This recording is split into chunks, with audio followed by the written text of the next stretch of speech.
Assalamualaikum warahmatullahi wabarakatuh dan salam sejahtera. Alhamdulillah rabbil alamin wassalatu wassalamu ala sayyidina Muhammad wa ala alihi washabbihi ajmain.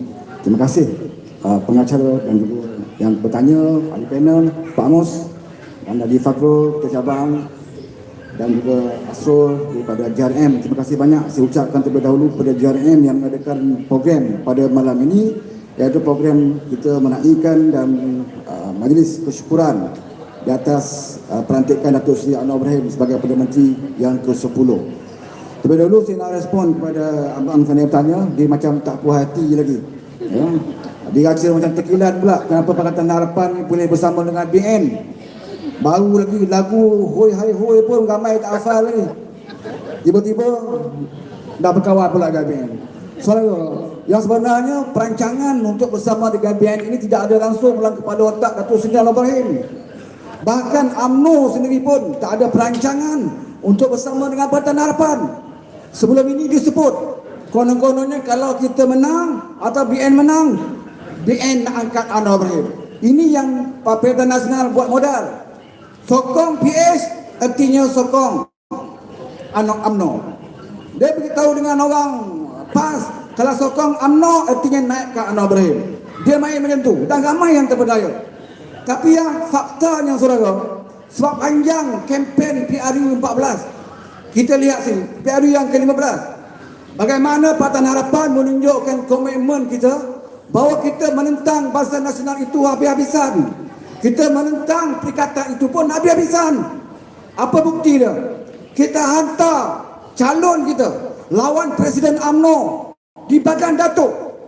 Kita lawan Presiden Zahid Hamidi yang sekarang timbalan Perdana Menteri. Kita lawan Zahid di Bagan Datuk. Kita tak hantar calon yang bukan lelaki-lelaki saudara. Kita hantar Samsul Iskandar daripada Melaka. Kita import pergi ke Bagan Datuk. Kenapa? Kerana Samsul Iskandar pernah mencipta rekod sebagai orang giant gila, menjatuhkan dan menguburkan Ali Rostam di Melaka. Sebab itu Anwar letak Samsul Iskandar lawan Zaid Hamidi di Bagan Datuk. Itu membuktikan betapa seriusnya kita untuk menentang Barisan Nasional. Hampir-hampir kalah Zaid Hamidi di Bagan Datuk. Samsul Iskandar kalah sikit, tipis saja. Bagaimana mereka nak kata memang kita rancang untuk bersama Barisan Nasional? Kalau betul kita merancang untuk nak berpakat dengan Barisan Nasional, tak adalah Datuk Seri Anwar Ibrahim hantar Samsul Iskandar lawan Zahid. Dia hantar saya pun cukup. Cokia-cokia pun lawan Zahid. Dan tentu kita nak bagi kemenangan kepada Zahid. Tetapi Anwar Ibrahim meletakkan Samsul Iskandar, bahkan Anwar turun berkempen di Bagan Datuk. Nur Izzah turun berkempen di Bagan Datuk untuk menentukan kita tentang Barisan Nasional habis-habisan. Begitu juga Barisan Nasional saudara. Kalau kita lihat Barisan Nasional pun lawan kita habis-habisan. Apa yang BN tak kata pada kita, apa yang kita tak kata pada BN.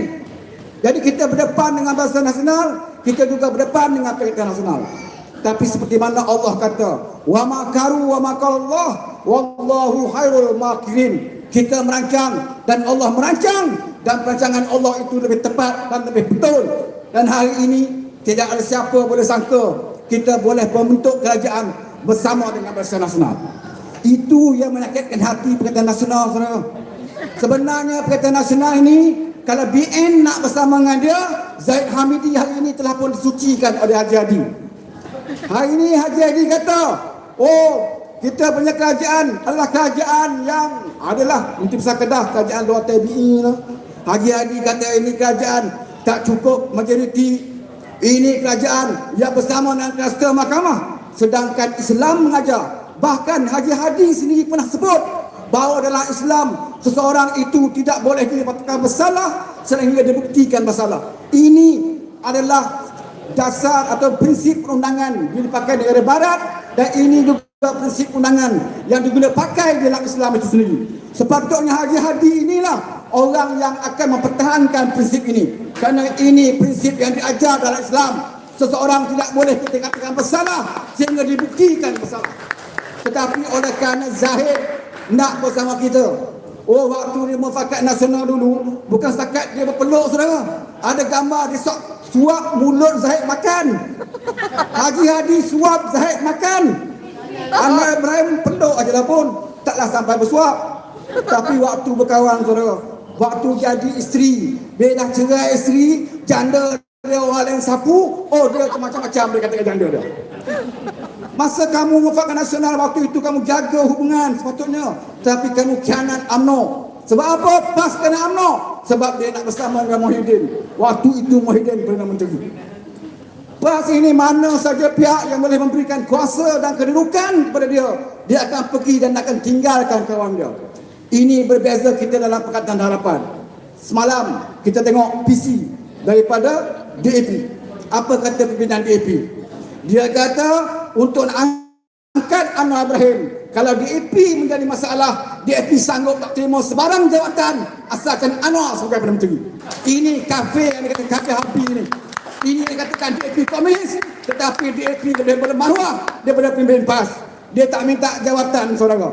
Walaupun dia adalah di antara parti yang paling banyak mendapat kursi dalam parlimen, tetapi dia kata kalau DAP yang menjadi masalah, kalau kerana DAP UMNO tak nak angkat Anwar, kita sanggup tak jadi menteri pun tak apa, asalkan Anwar jadi Perdana Menteri. Ini patut kita malu saudara. Kita kena malu dengan orang yang kita katakan kafir ini, kerana dia ada prinsip dan dia ada integriti dan dia tahu mana pemimpin yang harus memimpin negara kita. Sebab itu saudara, apabila kita dah ada dalam kedudukan sekarang ini, kita boleh saja mengambil keputusan. Kita ada 82, tak boleh bentuk kerajaan. PN pun tak boleh bentuk kerajaan, UMNO lagi tak boleh bentuk kerajaan. Kita boleh ambil pendirian, okey tak apalah, kita jadi pembangkang bermaruah. Kita tengok dalam media sosial ada yang kata macam tu. Buat apa nak bersama PN? Lebih baik kita jadi pembangkang maruah. Saudara, nak jadi pembangkang kena ada kerajaan. Macam mana nak jadi pembangkang kalau kerajaan tak ada? Boleh jadi pembangkang, tapi mana kerajaan? Siapa yang boleh jadi kerajaan? PN tak cukup. PN dengan PN dah tak boleh nak bersama. Kita pun tak boleh. Jadi takkanlah kita nak ambil pendirian tak ada kerajaan. Yang menderita rakyat. Siapa yang nak luluskan bajet kalau tidak ada kerajaan? Sebab itu atas tanggungjawab itulah Tuanku memanggil Pakatan Harapan, dan orang yang paling layak untuk menunjuki kerajaan itu adalah Pakatan Harapan. Sebab itu atas rendah diri Anwar menawarkan kerjasama dengan Pakatan Nasional.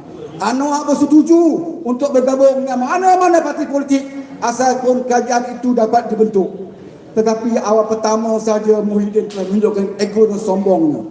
Dia cakap, saya jumpa dengan Agong. Agong bagi surat untuk kerajaan perpaduan menyokong Anwar Ibrahim. Nak sign. Saya sign, tapi saya remark saya tak sokong. Dia cerita dengan wartawan. Sepatutnya tidak boleh cerita dengan awam. Apa yang kamu lakukan kepada Yang Tuan Agong, sikap kurang hajar dia saudara. Dia nak tunjuk kepada rakyat, oh Agong suruh aku untuk bersatu, aku sign, tapi aku tulis tidak sokong. Tak sokong janganlah sign. Dia sign, tapi dia tulis tak sokong. Sikap ego dan bongkak Muhyiddin Yassin pada hari pertama. Berbeza dengan Anwar Ibrahim. Walaupun dia tahu dalam PN itu adalah pengkhianat, dalam PN itu adalah golongan yang menjatuhkan kerajaan Pakatan Harapan, tetapi oleh kerana menghormati Jatah Agung, Anwar kata boleh, dia boleh bersama dengan Pakatan Nasional. Alhamdulillah, Pakatan Nasional tidak bersama dengan kita. Dan kita amat bersyukur kerana ada Barisan Nasional yang sanggup menyahut seruan kebaduli tuanku. Saudara, di depan kita ada dua pilihan. Di depan kita ada dua pilihan. Pertama, kita nak berkawan dengan musuh politik kita, iaitu Barisan Nasional. Satu lagi pilihan, kita nak bersama dengan pengkhianat, bersatu dan juga PAS. Dia ada beza saudara. Musuh politik lain, pengkhianat lain. Dengan musuh kita boleh berbincang, dengan musuh kita boleh berunding. Ini yang dilakukan oleh Rasulullah sallallahu alaihi wasallam apabila dia mengadakan perjanjian Hudaybiyah dengan tentera kufar di Mekah. Ini musuh Islam, tetapi Nabi boleh berunding, boleh mengadakan perjanjian, tapi Nabi tidak pernah bersama dengan golongan pengkhianat. Sebab pengkhianat ini benda tak nampak, pengkhianat ini benda dalam hati. Musuh tak apa. Kalaulah kita tak percaya kepada UMNO, orang-orang yang ada niat untuk melakukan rasuah dalam bawah kerajaan perpaduan ini, dia tidak akan dapat lakukan, dia tak berani lakukan, sebab Perdana Menteri itu adalah Perdana Menteri yang anti rasuah. Ikan busuk bermula di kepala. Sebab itu kepala itu penting. Kalau Perdana Menteri orang yang melawan rasuah, mana mungkin menteri-menteri lain yang berani untuk melakukan perbuatan rasuah. Sebab itu negara kita rosak kerana kita punya kepala yang busuk, saudara. Zaman Mahathir, zaman Najib, zaman Muhyiddin, Ismail Sabri, mereka bebas melakukan penyelewengan sebab mereka tahu Perdana Menteri pun sakau. Jadi lagu sakau-sakau itu sebenarnya relevan. Saya nak minta pada teman-teman, jangan delete lagu itu, sebab lagu itu relevan sampai hari akhirat. Sesiapa jadi bentuk kerajaan, kalau dia sakau, katalah kerajaan perpaduan ini ada menteri yang sakau, maka PN boleh nyanyi lagu itu. Kita suruh PAS nyanyi lagu itu, bermasalah. Sebab lagu itu bukan untuk parti, lagu untuk semua penyakau dalam dunia ini. Maka lagu itu relevan, kekalkan lagu itu agar dia memberi peringatan kepada mana-mana kerajaan, kalau nak lakukan rasuah, mereka akan ditolak oleh rakyat. Saudara, sebab itu dalam tempoh yang terdekat ini, kita memberikan kepercayaan dan keyakinan bahawa insya-Allah Anwar lebih tahu. Kalau kita yang baru berhari saja dalam politik, yang tidak sangat diuji, tidak sangat diduga dengan cabaran-cabaran, Anwar lebih banyak menghadapi ujian dan cabaran, dan dia lebih tahu rentak tari orang-orang politik. Apabila dia melantik seorang menteri, dia tahu apa yang akan berlaku dan ada siapa bagaimana dia nak tangani apa-apa masalah yang akan datang. Sebab itu berikan kepercayaan sekurang-kurangnya sepenggal. Ya, biarkanlah haji-haji nak panjat bumbung, nak tebuk atap, biarkan. Dia boleh buat apa saja. Percayalah, 19 hari bulan ini kita akan buktikan kepada Perintah Nasional bahawa Anwar Ibrahim itu bukannya sebuah kerajaan perpaduan yang tebuk atap, bukan kerajaan yang tidak dapat mandat rakyat. Bahkan kita mendapat 2/3 majoriti pada 19 hari bulan ini. Kita akan buktikan Perintah Nasional bahawa inilah kerajaan yang sebenarnya mendapat mandat rakyat. Jauh berbeza daripada kerajaan 3 tahun, kerajaan tebuk atap di zaman Muhyiddin, di zaman Ismail Sabri. Saudara, hari ini yang paling banyak cakap PAS, Muhyiddin dah kurang cakap. PAS yang banyak cakap sebab dia begitu confident dia akan menjadi kerajaan. Kalau kita tengok bagaimana wartawan kami hadi-hadi dalam kereta berjawab, oh sudah ada SD, lebih cukup, lebih. Akhirnya seolah-olah dia merasa ego dan dia tak tahu perancangan Allah bagaimana. Dan saya rasa kita di sini ikut saja arahan pimpinan. Kita sekali belum ada lagi secara resminya bersama dengan BN dalam bentuk kerajaan, dalam bentuk kerjasama setakat ini. Setakat ini dalam bentuk kerjasama, dan contoh yang terdekat adalah seperti di pilihan raya di Tioman. Kita bagi laluan kepada BN bertanding di Tioman, BN bagi laluan kita di Padang Serai. Ini peringkat pertama contoh kerjasama, dan kita boleh bayangkan insya-Allah di masa-masa akan datang kerjasama ini akan boleh dipertingkatkan. Saya rasa cukup untuk penerangan. Mungkin kita kena begitu. Ya, sekarang ini kita tak boleh bagi jaminan setakat mana penyakuan itu, tapi saya rasa apabila Datuk Seri Anwar meletakkan Zahid sebagai timbalan Perdana Menteri, itu kena dengan tempat dia. Sebab Zahid adalah Presiden UMNO. Kalau kita nak bergabung dengan parti orang, takkan kita nak buang ketua dah. Ini pernah dibuat oleh Muhyiddin dulu. Apabila UMNO memberikan sokongan kepada Muhyiddin, Muhyiddin tak letak Presiden UMNO, dia letak naik Presiden UMNO. Dia lantik menteri-menteri yang tak ada jawatan pun dalam UMNO. Contohnya macam Isyamuddin. Muhyiddin letak Isyamuddin sebagai menteri, sedangkan Isyamuddin tidak ada jawatan dalam kepimpinan UMNO. Akhirnya apa berlaku? Berpecah parti UMNO itu sendiri. Bermakna Muhyiddin sengaja nak pecahkan parti UMNO apabila melantik orang yang pemimpin UMNO sendiri tidak sokong. Anwar bukan demikian, saudara. Anwar seorang gentleman. Dia bukan nak minta bergabung dengan parti kerana nak pecahkan parti orang. Ini perbuatan khianat. Maknanya kita tidak ada kesetiaan dalam kerjasama. Jadi Anwar, apabila dia diberikan mandat sebagai Perdana Menteri, diserahkan kepada parti kamu. Okey, dia kata timbalan Menteri BN. Satu lagi di Sabah Sarawak. BN kamu letaklah, bincanglah sama kamu, mesyuaratlah sama kamu, bagi nama kat dia dan dia namakan. Itu cara Anwar. Dia menghormati parti-parti yang bergabung dengan dia. Bukan macam Muhyiddin yang suka-suka hati, dia letak menteri-menteri dalam UMNO dan akibatnya UMNO berpecah belah.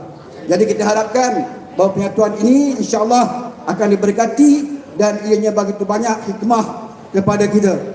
Sebagai kita dapat lihat bagaimana selama ini orang memainkan sentimen DAP, komunis dan sebagainya, dan ada hikmah dia. Dan kalangan ahli-ahli UMNO terutamanya, mereka akan dapat penjelasan yang lebih tepat dan jelas. Betulkah selama ini didendangkan DAP itu anti-Islam, DAP itu anti raja-raja, DAP itu anti Melayu dan sebagainya. Apabila dia berkawan dengan kita, sekurang-kurangnya dia dapat penjelasan tentang fitnah yang bertahun-tahun selama ini dimainkan terhadap DAP. Sekian, wassalam.